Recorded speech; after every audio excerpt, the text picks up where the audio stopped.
Vista is a CPTV Connecting Our Communities initiative made possible by a grant from the Aetna Foundation.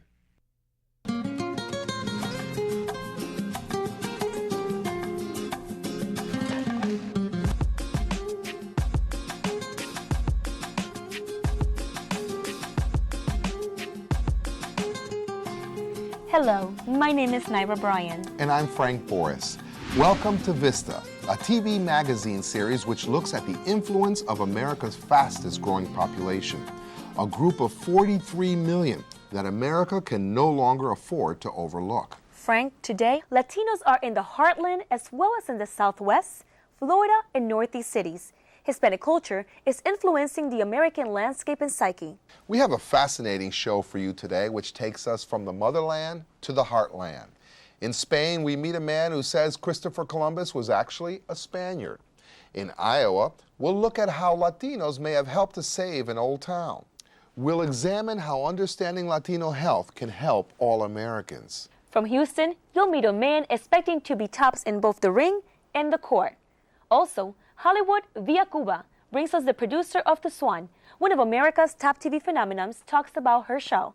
And a New Jersey entrepreneur would tell us how she made it. Recently, I visited the country that spawned present-day Latino culture. While there, I sought out our Latino roots and spoke with a man who says much of what we learned in history class about Christopher Columbus was wrong. Throughout the Americas, Hispanics have vastly different traditions, physical characteristics, and histories. All Latin Americans, however, have a shared language and heritage from the motherland, Spain. The one person most identified with bringing together the old and the new worlds, of course, is the man we know as Christopher Columbus. Since his discovery in 1492 and the Spanish-American War of 1898, people of Spanish descent in the West have grown farther apart from Spain, both culturally and practically.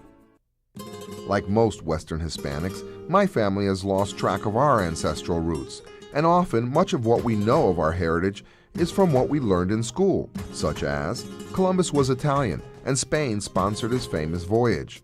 And from our families, we get pieces of oral history, in my case, from my Puerto Rican elders. In Latin America, often it's the churches that reveal the most genealogical information. I found that sometimes documents challenge family oral histories and previously held beliefs. I learned recently that's also the case with Christopher Columbus. So compelling were these mysteries to me that I boarded a plane for Spain to seek out the truth. Meet Francesc Albardaner from the Center for Colombian Studies in Barcelona, Spain. He says the first thing we must realize is what we learned in school about Columbus was wrong. If you ask small children if for which kingdom did Columbus discover America, everybody would answer you for the Kingdom of Spain. And that's wrong. When Columbus discovers America, in Spain we find 4 different kingdoms. Albaldener also says he believes that in fact Columbus himself was from the Catalan region of Spain and not an Italian commoner from Genoa. And he says his organization has helped to reveal proof. For instance, it would be normal that Columbus, when writing letters to Genovese friends, would write the letters in the Genovese dialect or in Italian. But in fact, he did write these letters always in Castilian. Most interestingly, Albardaner says that Columbus's name has been misspelled by historians for centuries. It's only after Columbus' death that begins in Italy to be named as Colombo. So it seems that the true name, family name of Columbus was Colom, that is C-O-L-O-M.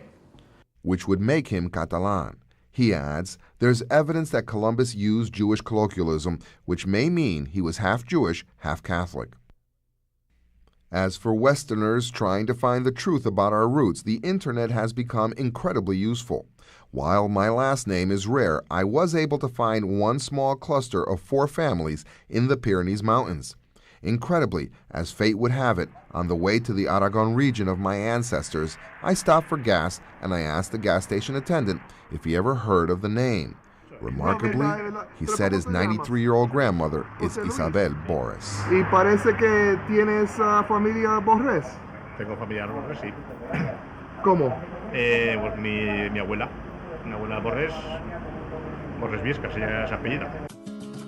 I eventually stopped to visit Jose Luis's grandmother, who may be a long-lost great-aunt. I found etched in the character of her face the history of my forefathers and invaluable knowledge of the family in Spain. Los más viejos, mi padre y mi tío. Que tío era alcalde de Viescas y de Gavín. Gavín is a small town where the parish priest helped me search the files of my 20th century family. Hija de Antonio Borges Plom. Local libraries and historical centers took me back to the year 1000. I even found a town I had to visit, complete with its quaint Spanish church and narrow roads. My search to find the connection between the families in Spain and Puerto Rico, however, came up empty. Documents I needed were burned in fires in the late 1930s during the Spanish Civil War, a war that devastated the country. ¿Y usted perdieron familia? Mi padre lo mataron. ¿Tú qué? A mi padre mataron aquí en Viescas. ¿Se murió en la guerra? Sí, lo mataron. ¿Por qué? Pues, ¿por qué? ¿Por qué mataron aquí? Porque querían. Sadly, I learned that my family name will die out in Spain with the 4 Spanish elders remaining, but the experience of having traveled back in time will last me forever. As for the research related to Columbus, science has decided to put the controversy to rest. The University of Granada is now making 2 tests on 2 different populations. That is the Catalan population of men called Colom and the Italian population of men called Colombo. We take a saliva test of these 2 populations, and in Granada they will study the ADN of the chromosome Y, and they will check these ADNs with the genetical map of Columbus that we have.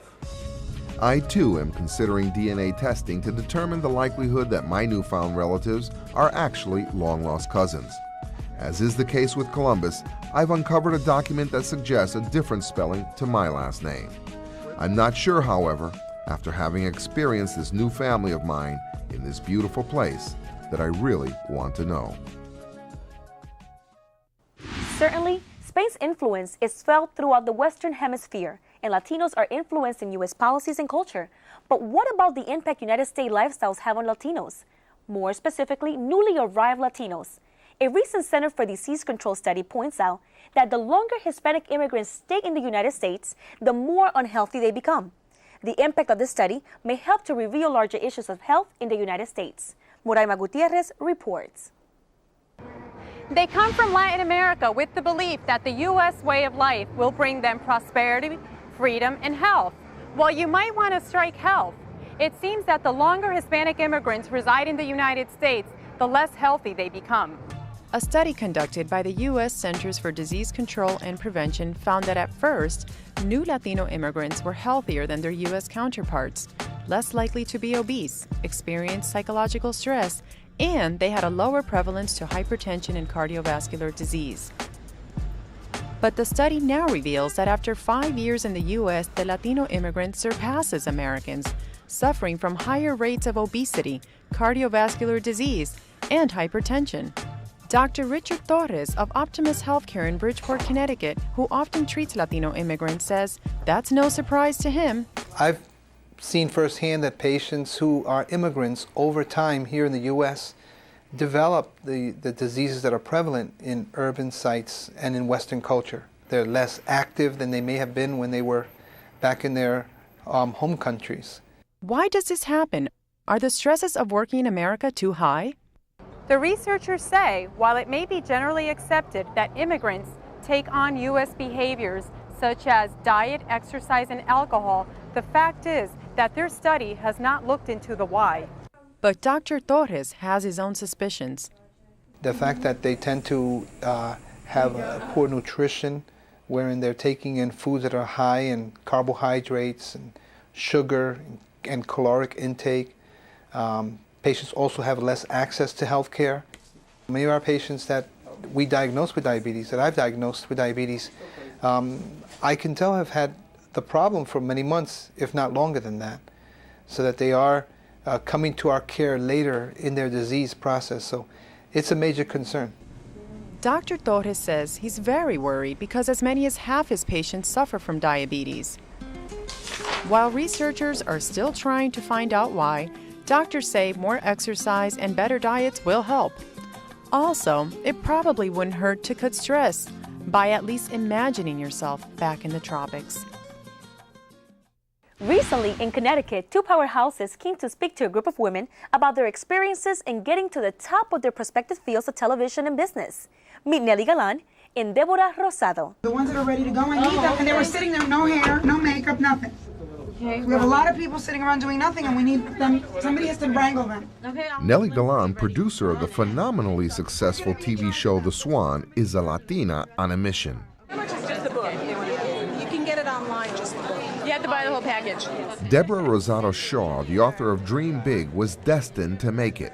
A Puerto Rican entrepreneur out of New York City and a Cuban-born TV success story. Both spend much of their time talking to groups throughout the country about the secrets of their successes. Well, I'm just thrilled to be here with all Latinas. Now we can really dish. When you were born, that was the invitation. You got to be on the planet, and you get to use the arsenal that you have of power. After addressing a group at the Latinos in Power Symposium in Connecticut, Galan and Rosado spoke with us about the messages they try to get across to audiences. If you don't show up, how are people going to get to know who you are?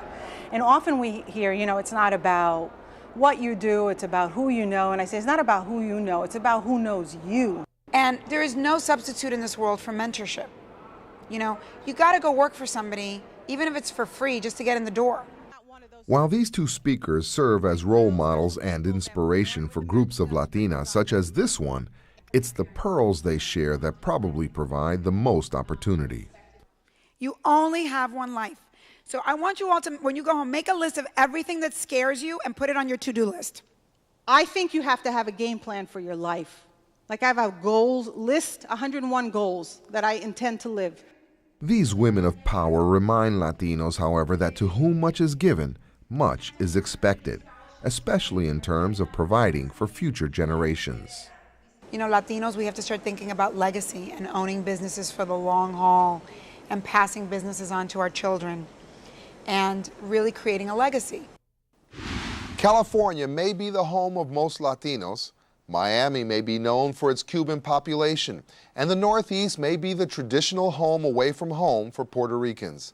But the fact is, Hispanics are quickly populating Middle America, providing jobs, consumerism, and growth in small towns, as is evident in a recent book on the subject.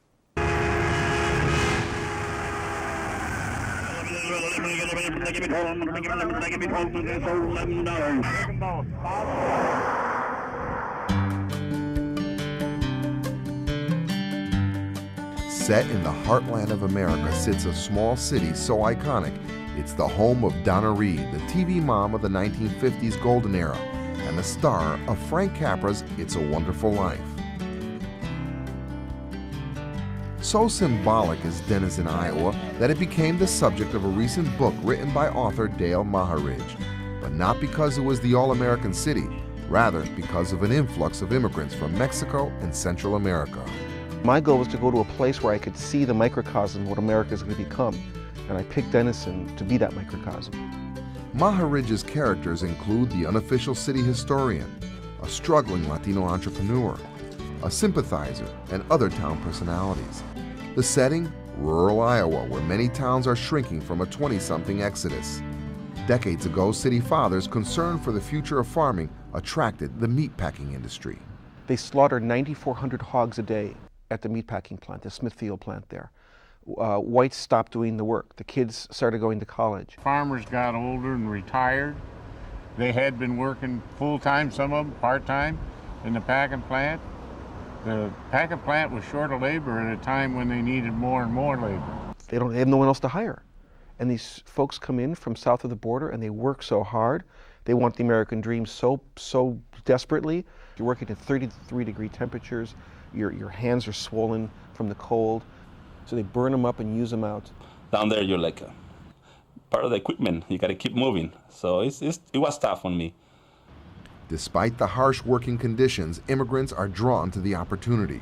Today, the town is 25% Hispanic. Well, because of the influx, the packing plants keep growing, and the town keeps growing. Right now, here in Denison in 2006, you would find our largest population would be in our kindergarten through 5th grade, and we would be about 50 to 55% minority in this particular building. I believe Denison will be very similar to many of the communities around us that are fighting to stay alive. Denison doesn't have that issue. In fact, housing is a shortage actually in our town. We find ourselves kind of unique, I guess, in rural America. This is a big improvement because there are more people, and they do spend money. Dick Knowles, an influential businessman in town, has for years been sympathetic to newcomers. He makes no apologies about the fact that they are also clients of his finance business who probably can't apply for bank loans. This is one of the first needs of any immigrant. You got to have a place to live. So when the Hispanics started coming to me to ask me to help, I helped them. They're very good. Several of them have paid off their homes. Gordon Wolf of the Denison Bulletin says not everyone who writes to the newspaper agrees with Knowles. Some opinions are, in regards to immigration, is that that immigration is fine, but they don't like illegal immigration. If there was people who didn't favor immigration, then they ought to quit eating meat, because you cannot possibly produce that meat without immigrant labor. Can't be done. Some people want the Hispanics that come here, want them to say, why don't they speak English all the time? Why don't they learn English? The conflict in the book Denison often stems from the clash of cultures and perspective. Y nosotros hacemos el esfuerzo máximo para poder entenderlo. ¿Por qué no ellos hacen el esfuerzo máximo para hablarlo también, el español? Eventually, Lewis, a central figure in this story, crossed the border illegally, worked in fields, and lived in Los Angeles with his family before fleeing from crime to work in the meatpacking plants of Denison. Even between a lot of Latinos, we agree on tightening up the border, giving them, the people, the right to work and get out of the shades, so they can pay taxes, be productive, and live the American dream, even though people might argue they came illegally. But they came illegally, but they're doing a service for this country. Reform is needed. The jobs are there. The people wanting the jobs are here. They've already come. And that is not going to change. They're going to be the jobs there as long as there are hogs. It seems the meatpacking plants aren't very excited about talking to us. And for that matter, neither are the immigrants, documented or undocumented. And really, that's understandable considering the ambiguous federal legislation that makes it difficult for them to know what to say. And that complicates matters for Denison's first Latino police officer, Juan Gonzalez. There are some Hispanics that don't report crimes because they're scared, either because of their paperwork not being correct or and even to go to the hospital. I've gone to calls where the person didn't want to go to the hospital because they didn't want to give their information. Officer Gonzalez is hopeful, however, that his presence on the force is a sign that Denison is trying to bridge the cultural gaps. The future of America can be found in Denison, Iowa. What will work is there. What won't work is there. How it's going to play out, some of the forces are bigger than Denison, but the story of America is in this little town. As the story goes for Lewis, he wanted to leave the meatpacking plant and grow a construction business. His friend, mild-mannered Nathan Mart, the town's unofficial historian, suggested he bid on a city project to jumpstart his business. Somehow, they give the job to another contractor, which was 10,000 higher than me, and that started a big controversial thing in Denison. Some of them, like Dick Knowles and Nathan, helped me out with that. Stick up for me, and Nathan especially sent a letter to the editors in the newspaper and questioning what happened. I don't care what color he is. He got screwed over. That's wrong. If it was me, I would hope that somebody would do the same for me. Mart said while he never spoke out publicly before, he felt compelled to speak out against the city administration and in support of Luis. A month later, they called me, the city called me and gave me the job finally. And that job that I got was like the break. Other contractors on my job, they knew I can do work, I can do a good job. In the book, the story ends with Luis getting the job and righteousness winning out. Since then, Luis's business has grown. Today, he owns buildings throughout town. I had 6 and I sold 3. I still own 3 of them, and we're on the 4th one I'll be selling pretty soon. I even have a customer for it already. As things have developed, that administration that did those things is now replaced with Nathan Mart as the mayor. And it's quite a sequel to the story. Historian and new mayor Nathan Mart speaks hopefully from the Donna Reed Performing Arts Center about his plans to unite the community. I'm basically trying to bring this town together across the lines. Culturally, we'll try and make this connection. If they wrote another sequel, what would it say about Luis? Oh, then they will show that I'm actually living the American dream. Yeah. Change is always going to create some challenges. Absolutely, that exists. But I think our town has done a nice job of welcoming new members into our community. Families are buying homes, families are opening businesses, families are purchasing vehicles and shopping for groceries. All the kinds of things that we believe in the American dream.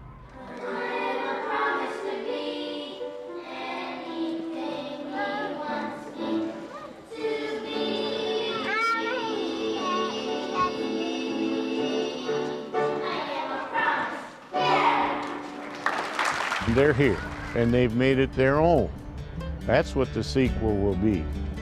They're part of the community now. While Denison's past is a matter of record and the lifestyle idyllic, its future remains unwritten, especially for some of its newest arrivals. I've done 7 books now. In this book, of all of them, I came away with a sense of abiding hope. So there's hope in Denison, and that's the message of Denison. From Iowa, we go to Houston, Texas, where a Latino boxer sets out to break the mold. He's one of the world's best. That usually means a shot at stardom, a possibility of a large purse, but most probably a short career, a life of eventual anonymity, and difficulty with finances to follow. That stereotype, however, doesn't sit well with our next profile.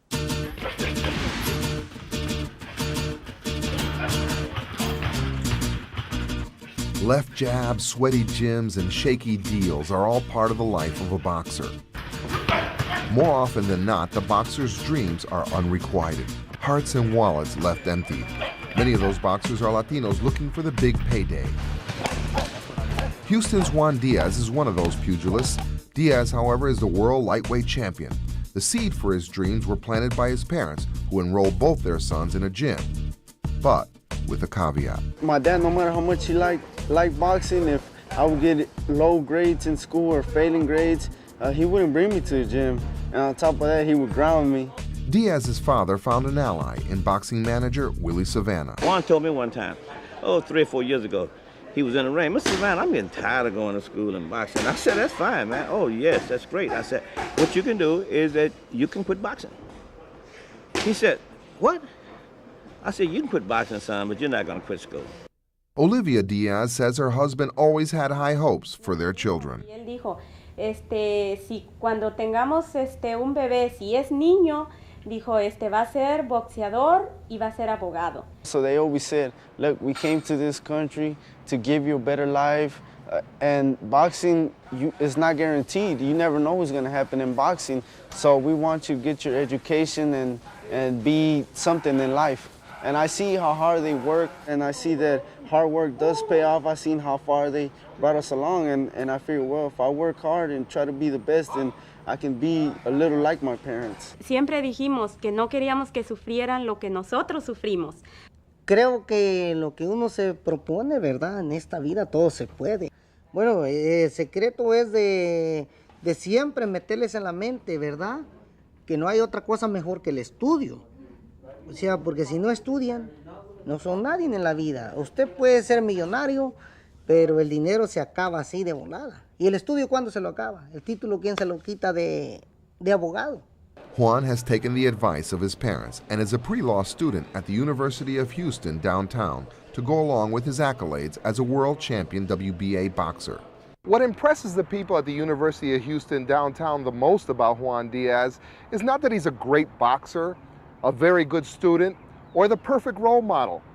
It's the fact that he carries himself so well. He didn't have a sense of entitlement because he was a boxer, because he was Juan Diaz. He wanted to come into the class just as any other student would, and he was willing to pay his dues. I plan to finish up at UHD and get my bachelor's degree in government, and then after that go right into law school to be an attorney. And I think that I could help out the community a lot by getting into politics, but you know, I'm gonna take it one step at a time. Diaz juggles a class schedule with his training. He's now a perfect 27-0 and the youngest lightweight champion in 30 years. He applies the same principles and intensity to both school and sport. The talent that God gave him was that determination. He had determination, and he worked hard, and he never quit, and he never stayed out of the gym. I know that I have to train hard because I'm risking my life in there. Lo es bien duro, o sea, yo pienso que a ninguna madre le deseo ese sufrimiento que yo sufro. ¿Ya llegaste, amigo? Mi amor. Qué bueno, gracias a Dios. Bichito. Despite his earnings, Diaz still lives at home, follows his parents' rules, and is sensitive to his parents' concerns, making him a rare champion indeed. There's a lot of fighters that the only thing they do is box, and they depend their whole life, their financial status in boxing, and that's one of the things that I don't have to worry about, that I know that I have school to fall back on. Also working out at the Savannah gym is Juan's younger brother Jose. Like Juan, undefeated and following in his footsteps. Often looking on as well is former heavyweight champion Evander Holyfield, who admires Diaz's approach to life. To me, you know, I realize his spirit and his knowledge and his body. And you have to be strong in all them three and you'll be well balanced. Hell, I expect for him to be mayor of Houston by the time he's 30. All too often in American society, we like to stereotype people. We like to pigeonhole them, put them in little boxes. What Juan has demonstrated is that he has an ability to transcend a label. He doesn't have to just be Juan Diaz Latino, Juan Diaz boxer, or Juan Diaz student. He can be all three. And that is a very realistic and noteworthy accomplishment, I think. Despite his youth, Juan Diaz is certainly a role model and an inspiration to us all. Well, Naira, that's our premiere program, and stay tuned for Vista programs to come. I'm Frank Boris. And I am Naira Bryan. Adios.